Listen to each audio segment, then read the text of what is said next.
कहते हैं दिल्ली दिल बरों की है, दिल जलों की है। कहते तो ये भी हैं कि दिल्ली दिल फरेबों की भी है। और लकी यानी कि लक्ष्मण लाल अग्रवाल में ये सारे गुण मौजूद थे। लोग उसकी शक्ल को देखकर ही कह देते थे, अबे दिल्ली से हो क्या? लकी वैसे दिखने में स्मार्ट और अट्रैक्टिव था, पर जेब से खस्ता हालत होने की वजह से रहता बेहद सिंपल तरीके से था। शर्ट का रंग उड़ा हुआ और पैंट से पैबंद जुड़ा हुआ।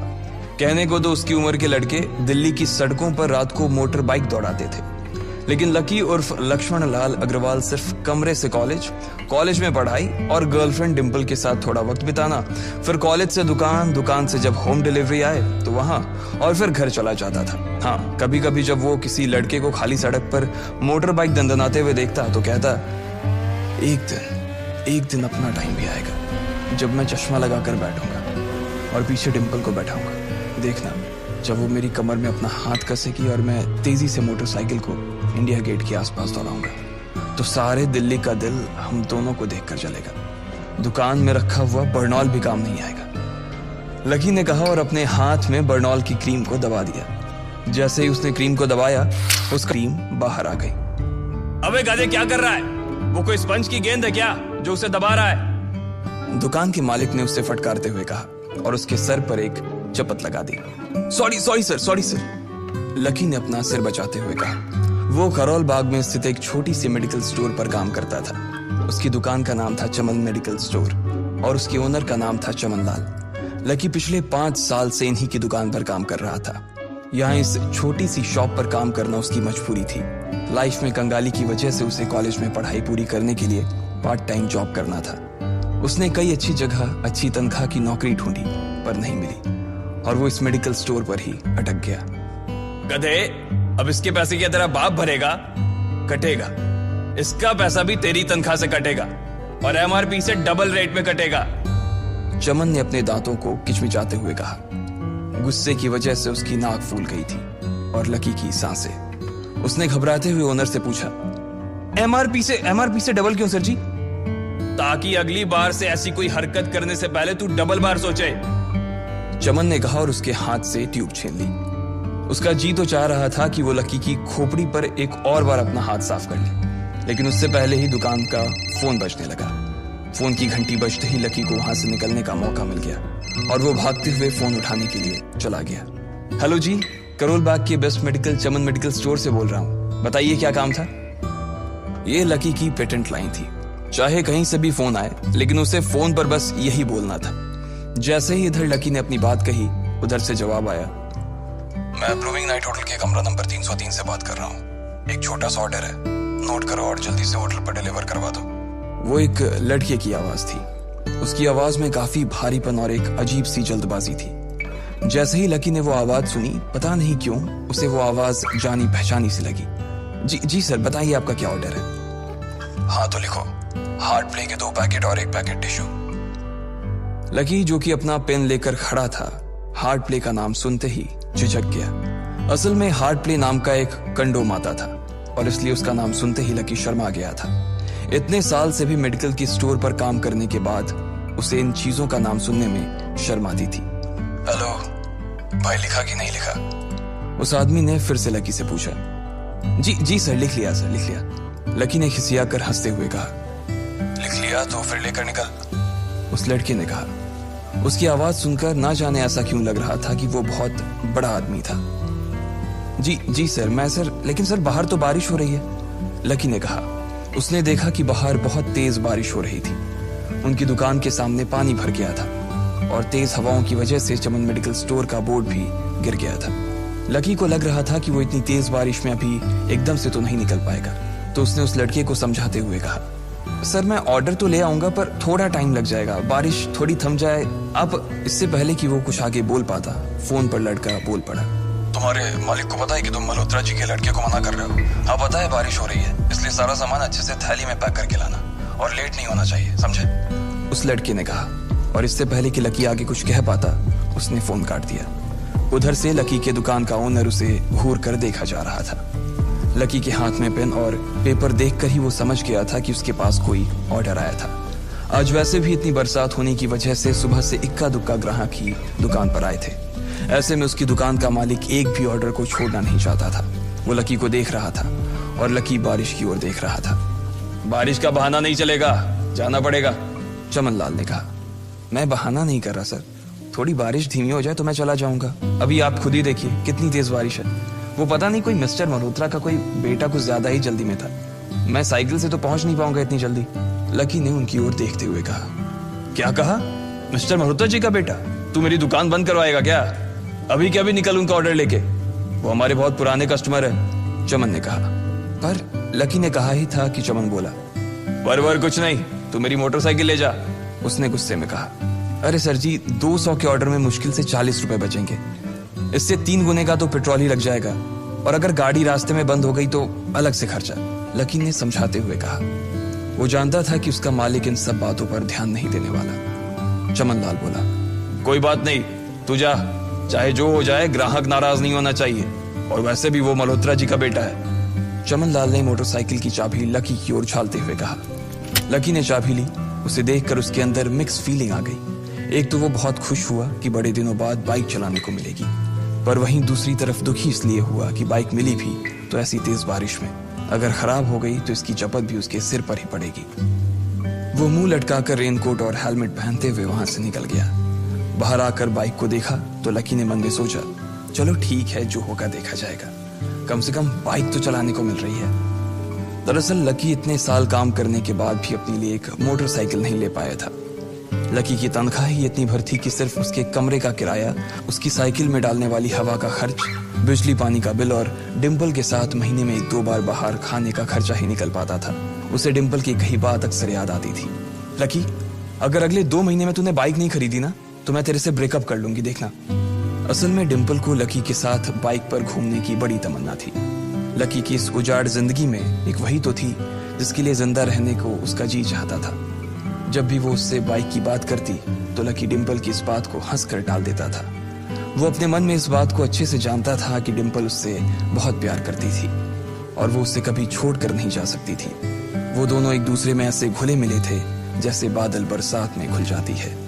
लकी को डिम्पल बहुत पसंद थी और वो उसके लिए दुनिया जहां की खुशियां खरीद कर ला देना चाहता था। वो चाहता था कि एक दिन वो डिम्पल को प्लेन में बैठाए, लेकिन उसके ये सब ख्वाब इस कम तनख्वाह की नौकरी की वजह से कभी पूरे नहीं होने वाले थे। पर आज उसके पास एक मौका था। वो डिम्पल को अपने साथ इस बारिश में राजपथ घुमाना चाहता था। वो उसे दिल्ली दिखाना चाहता था। चमन लाल को देने के लिए उसने पहले से ही बहाना सोच रखा था। बस जल्दी से वो ये डिलीवरी देकर सीधे डिम्पल के पास ही जाने वाला था। उसने होटल ब्लूमिंग नाइट के बाहर मोटर बाइक पार्क की और सीधे होटल के अंदर चला गया। लकी ने रिसेप्शन पर पहुंचकर नमस्ते करते हुए रिसेप्शनिस्ट को बोला, जी मैं चमन मेडिकल स्टोर से आया हूँ, रूम नंबर 303 का ऑर्डर था सर। रिसेप्शन पर खड़ा आदमी उसके हाथ में काली थैली को देखकर समझ गया था कि उसमें क्या था और वो मंद ही मंद मुस्कुराते हुए बोला, 3rd फ्लोर पर है, लिफ्ट से चले जाओ, रेनकोट यहीं उतार देना। जैसा उस आदमी ने कहा लकी ने ठीक वैसा ही किया और लिफ्ट में चढ़ने के कुछ ही देर बाद वो 3रे माले पर पहुंच गया था। वो रूम नंबर 303 के बाहर पहुंचा और उसने डोरबेल बजाई। जैसे ही दरवाजा खुला लकी ने थैली आगे बढ़ाते हुए कहा, नमस्ते, मैं चमन मेडिकल स्टोर से लकी, आपका। इससे पहले कि लकी आगे कुछ कह पाता उसकी आंखें फटी की फटी रह गई थी। उसने अपने सामने जो देखा उसके बाद उसे ऐसा लगा कि बंद छत के नीचे भी उसके ऊपर आसमान से आकर एक जोरदार बिजली गिर गई थी। उसके सामने एक लड़की खड़ी थी। वो लड़की और कोई नहीं बल्कि उसकी गर्लफ्रेंड डिम्पल ही थी। उसने एक पर्पल कलर का नाइट गाउन पहन रखा था। उसके काले घने बाल गीले थे और उसने उन्हें अपने कंधे पर फैला रखा था। उसकी खुशबू से ही ये चीज साफ पता चल रही थी कि वो अभी अभी नहा कर आई थी। डिम्पल, तुम यहाँ क्या कर रही हो? लकी को अपनी आंखों पर विश्वास ही नहीं हो रहा था। उसने 2 बार अपनी पलकें झपका कर देखा, लेकिन दोनों बार ही उसे अपने सामने डिम्पल ही नजर आई। तुम यहाँ क्या मेरा पीछा करते हुए आए हो लकी? डिम्पल ने उल्टा उसी के ऊपर पलटवार करते हुए कहा। लकी को देखकर उसके दिल की धड़कन भी तेज हो गई थी। उसे उम्मीद नहीं थी कि लकी यहाँ आ जाएगा। उसने ना तो सुबह से उसे फोन किया था और ना ही उसके मैसेज का कोई जवाब दिया था। वो अपने मन में सोचकर बैठी थी कि वो अगले दिन खुद ही उससे मिलकर बोल देगी कि उसकी तबीयत खराब थी। डिम्पल बेबी, क्या हो गया? किससे बात कर रही हो? अचानक से एक गबरू जवान सा लड़का दरवाजे के पास आकर खड़ा हो गया था। उसने बनियान पहन रखी थी। लकी उसे पहचान गया था। साले राहुल के बच्चे, तेरी हिम्मत कैसे हुई मेरी डिम्पल को हाथ लगाने की? लकी ने जैसे ही राहुल को देखा उसके तन बदन में मानो आग सी लग गई थी। वो उसे इस वक्त इतना बुरा मारना चाहता था, इतना बुरा पीटना चाहता था, जिसकी कोई हद सीमा नहीं थी। लकी जिस कॉलेज में पढ़ता था, राहुल और डिंपल भी उसी में पढ़ते थे, और वो कॉलेज राहुल के फादर का ही था। डिंपल ने राहुल के पिता की एक कंपनी में जॉब पकड़ ली थी और राहुल उस पर बहुत लाइन मारता था। लकी ने 1-2 बार डिंपल को उससे दूर रहने के लिए भी कहा, लेकिन डिंपल ने उसे ये कहकर टाल दिया था कि वो सिर्फ अच्छे दोस्त थे। आज भी इससे पहले कि वो आगे बढ़ता, डिंपल उन दोनों के बीच आ गई। रुक जाओ, डिंपल ने गुस्से में कहा और लकी के सीने पर हाथ रखकर उसे रोक दिया। लकी लंबी सांसें ले रहा था और कुछ ही सांसों के बाद उसका गुस्सा शांत हो गया। अब डिंपल के पास भी छुपाने के लिए कुछ नहीं था, इसलिए उसने लकी से कहा, लकी, आज से तुम्हारा और मेरा ब्रेकअप? लकी के पैरों के नीचे से जमीन खिसक गई थी। उसकी आंखें नम हो गईं। लकी को उसकी बातों पर विश्वास नहीं हो रहा था। उसने डिंपल की ओर देखा और बोला, डिंपल, हम पिछले 1 साल से एक दूसरे के साथ हैं और तुम हो कि मुझसे ब्रेकअप करना चाहती हो? अरे मैं तो तुम्हारे लिए नई बाइक लेने वाला था। चल रहने दे, आज ही याद आई है तुझे बाइक की। अरे तेरे पास मुझे बाहर घुमाने के लिए, खिलाने पिलाने के लिए पैसे तो है नहीं, तू कहां से लेगा बाइक? और अगर ले भी लेगा तो उसमें पेट्रोल कहां से डलवाएगा? तेरी 8,000 रुपए महीने की नौकरी, उसमें होगा ये सब?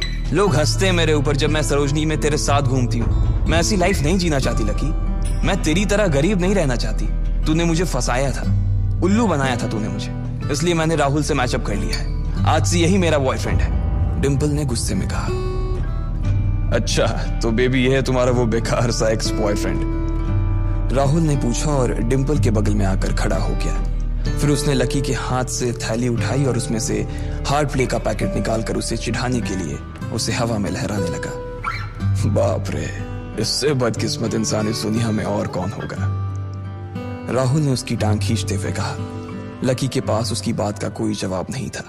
उसने गुस्से से डिंपल की ओर देखा और अपनी हाथों की मुट्ठी भींच ली। फिर वो वहां से निकल गया। अबे पैसे तो ले जा, सब कुछ फ्री में देता जाएगा क्या? राहुल ने जोर से ठहाके लगाते हुए कहा, लेकिन लकी बिना उसकी बात सुनते ही निकल गया। उसके दिमाग में डिंपल के कहे शब्द गूंज रहे थे। उसने कभी सपने में नहीं सोचा था कि डिंपल उसके साथ कुछ ऐसा भी कर सकती थी। जिस इंसान के लिए वो इतना कुछ करना चाह रहा था, उसे उसकी कोई कदर ही नहीं थी।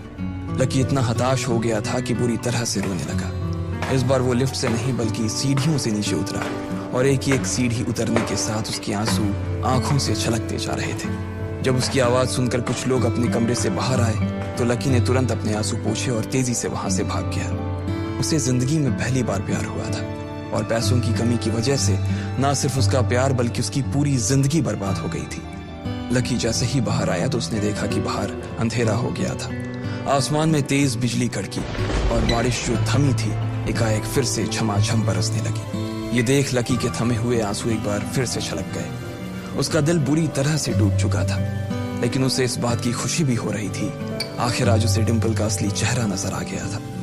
वो तो उसके साथ घर बसाने की सोच रहा था, लेकिन अच्छा हुआ कि उसने पहले ही उसका घर बर्बाद होने से बचा लिया। लकी को दुख तो बहुत हो रहा था, पर उसे यह भी लग रहा था कि उसे आगे चलकर यही दुख उसे खुशी देने वाला था। लेकिन एक चीज थी जो लकी को परेशान कर रही थी, वो थी उसकी माली हालत। उसकी जेब इतनी तंग थी कि उसे फटी हुई जेब की पैंट पहनकर घूमना पड़ता था। कभी कभी तो लकी सिर्फ रोटी खाकर दिन काट लेता था।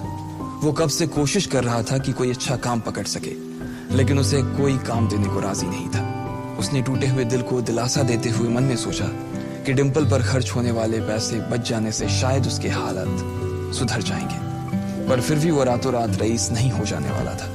उसने ऊपर आसमान की ओर देखा और जोर से चिल्लाया, अगर इतना ही अनलकी बनाना था तो फिर नाम लकी क्यों रखा भगवान? वो जितनी जोर से चिल्ला सकता था उतनी जोर से चिल्लाया। उसकी आवाज से आसपास खड़े लोग एक बार तो डर गए थे। लकी ऊपर ही देख रहा था और उसके आंसू बारिश के पानी के साथ मिल गए थे। जैसे ही वो फूट कर रोने को था, तभी उसके फोन पर एक मैसेज आया। जैसे ही लकी ने अपना फोन निकालकर उस मैसेज को पढ़ना शुरू किया, उसकी तो आंखें ही चमक गई। अचानक उसके आंसू हंसी में बदल गए और वो जोर जोर से वहीं सड़क पर नाचने लगा। उस मैसेज में लिखा था, परिवार की रिसर्च और परिवार के निर्णय के हिसाब से अग्रवाल परिवार का वारिस लक्ष्मण लाल अग्रवाल उर्फ लकी ने गरीबी अभ्यास की परीक्षा को पास कर लिया है और आज से ही वो उस जमीन और उस जायदाद का मालिक हो जाएगा जो परिवार ने उसके नाम कर रखी थी। ये एक ऐसा मैसेज था। आखिर कौन था लकी? क्या थी उसकी असलियत? और वो कैसे रातों रात ही अनलकी से लकी हो गया था? इन सारे सवालों के जवाब अगर आप जानते हैं तो प्लीज कमेंट बॉक्स में कमेंट करके हमें भी बताएं।